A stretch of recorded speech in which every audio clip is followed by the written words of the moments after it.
So I apologize that these features even had to be an upgrade. I'll kind of explain what happened. So in our ministry with the small groups that I've had in the past, um, most of the kids' parents don't come to church.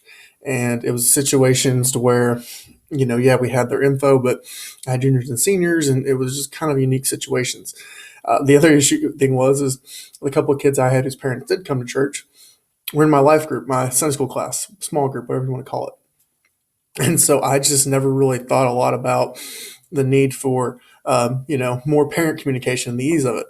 So I say that just to let you know, thank you to those of you that have been requesting this feature. It was a huge help. And if you've got other features, things that you think would be helpful, like I know we've had some requests for, keeping track of a form turned in. So we're going to work on that. Let us know. It's not going to hurt our feelings, and it helps us to make the product better and make sure it's meeting everybody's needs. So here's the few upgrades we've done, and all deals with parents. For one, when you add a student in, or if you want to go back and edit your other students, we now have the option to offer a second parent as well as their contact info. So obviously, a lot of kids have two parents, or there's divorce situations, all sorts of stuff going on. So we've given you a second parent, and then you can pull that second parent reports, group reports, rosters, things like that. Here's another thing that we changed. So if you go into groups, I'm going to view one of our groups. And you go into edit and view a group. You're going to notice on the app and on the web version this toggle button next to the students for whatever your group name is. And what that allows you to do is to toggle back and forth between viewing the students for that group or viewing the parents. So for example, let's say that, we're having a united parent meeting to kick the year off. Maybe it's new kids that are coming up or whatever it is. So the parents are coming tonight. And so what I want to do is I want to have that list of parents' names and information and things like that. So I click view parents. It's going to toggle it. And now I'm seeing the parents. I can see the parent name. I can see their email, their phone number, their kid's picture, and their kid's name. And so that way I can kind of tie them to whoever they go with. And then go from there. Now I'll let you know a couple things. If the parent's not in the system, you're going to see a blank. And we left that in there so that if you wanted to go back and edit and know whose parents you needed to upload, you can do that. If there's no second parent, we just left that row off completely. So until you add a second parent in, their second parent won't show up. So that's kind of there. Those options are there as well. And again, we're thinking more along the lines of, be it for contact, be it a roster to pull up really quick, or a cheat sheet. Parents and kids are walking in together, kind of know that parent's name. That's kind of what this is for. And so now you can kind of toggle back and forth, and you can view the students, or like I say, click it back, and it goes back to normal view, and then you can see your students again.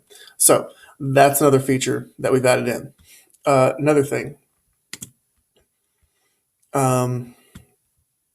if you go under, let's see here, got to find it. There we go.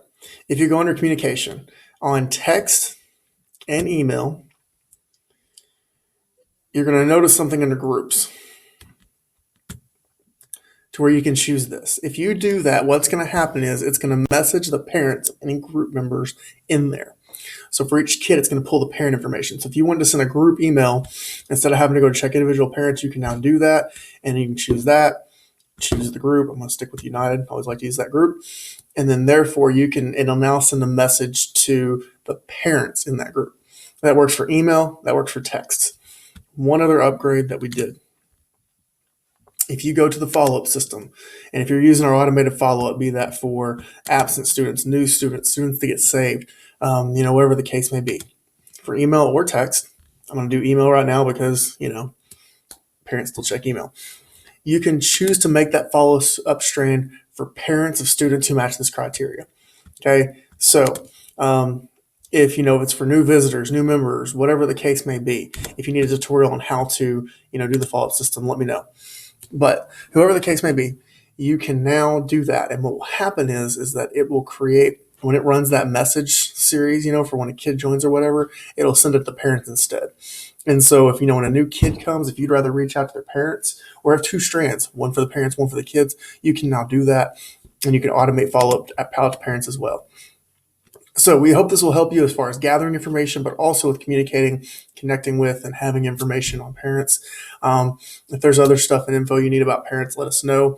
We've kicked around just making parent groups. We didn't want to mess with some of your data and some other features, and so we just thought this was a quick and easier way. So you don't have to form a united parent group and a regular united group. Mission trip group and mission trip parent group. And so this way, it's all kind of just streamlining together. If you've got other ideas, needs, let us know. We're continuing to work, continuing to roll stuff out. I hope you have a blessed week.